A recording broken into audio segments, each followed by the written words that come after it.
Katikati ya Mesopotamia, ardhi iliyo katikati ya mito miwili, taifa lenye nguvu lilitokea zaidi ya miaka 4,000 iliyopita.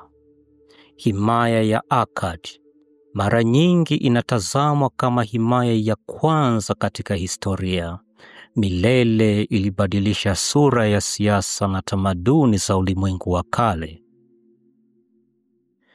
Zamani, kabla ya himaya ya Akkad, karibu mwaka 2900 kabla ya wakati wa kawaida, ardhi yenye rutuba ya Mesopotamia ilikuwa nyumbani kwa miji ya Sumer. Miji hii, kila mmoja ukiongozwa na mfalme wake, ilistawi kwenye kilimo, biashara na uvumbuzi. Hata hivyo, miji hii haikuwa na umoja na muda wote ilipigana kwa ajili ya utawala. Kutokuwa na umoja kuliifanya iwe dhaifu kwa vitisho kutoka nje. Ilikuwa katika mazingira haya ya kuhasimiana, Bwana Sargon aliinuka katika madaraka. Sargon, ambaye jina lake linamaanisha mfalme halisi, alianzia maisha yake chini. Simulizi zinaeleza kuwa alitelekezwa alipokuwa mtoto mchanga na kulelewa na mchota maji. Lakini ari na juhudi zake jeshini zilimfanya kupanda cheo cha juu kabisa chini ya mfalme wa Kish.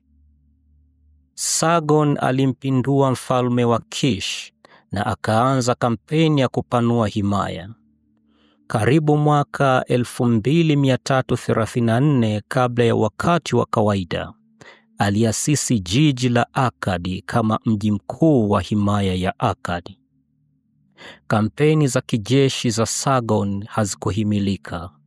Himaya yake ilipanuka kutoka Ghuba ya Persia mpaka Bahari ya Kati, ikiunganisha watu tofauti katika utawala mmoja. Kwa mara ya kwanza katika historia ya dunia, dhana ya himaya, dola moja yenye madaraka yote ikitawala tamaduni na maeneo tofauti, iliundwa. Katika kupanua himaya, Sargon si tu alieneza utamaduni na lugha ya Akkad, lakini pia aliwezesha biashara na mawasiliano katika eneo pana zaidi. Lugha ya Akkad ikawa lugha kuu ya mawasiliano katika eneo hilo, ikitumika kwenye diplomasia na utawala. Ili kuitawala himaya kubwa, Sargon alibuni mkakati wa uongozi. Aliwateua magavana watiifu kutawala mikoa. Alirasmisha vipimo vya uzito na vipimo vingine na kuhakikisha ukusanyaji wa kodi kutoka kwenye falme zilizotekwa.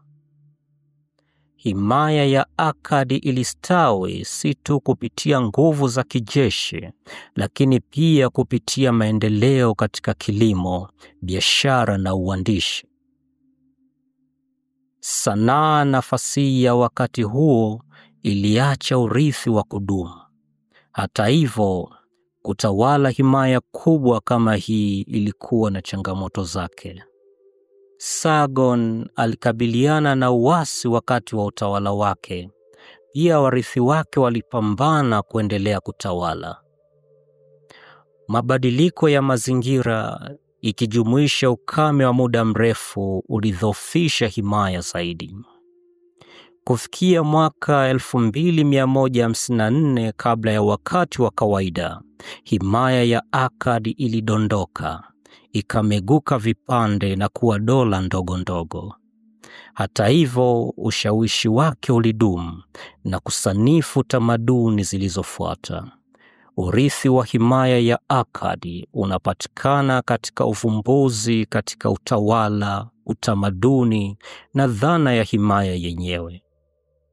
Hadithi ya Sargon na mafanikio ya himaya yake yanaendelea kutupa ari na kutuvutia mpaka leo.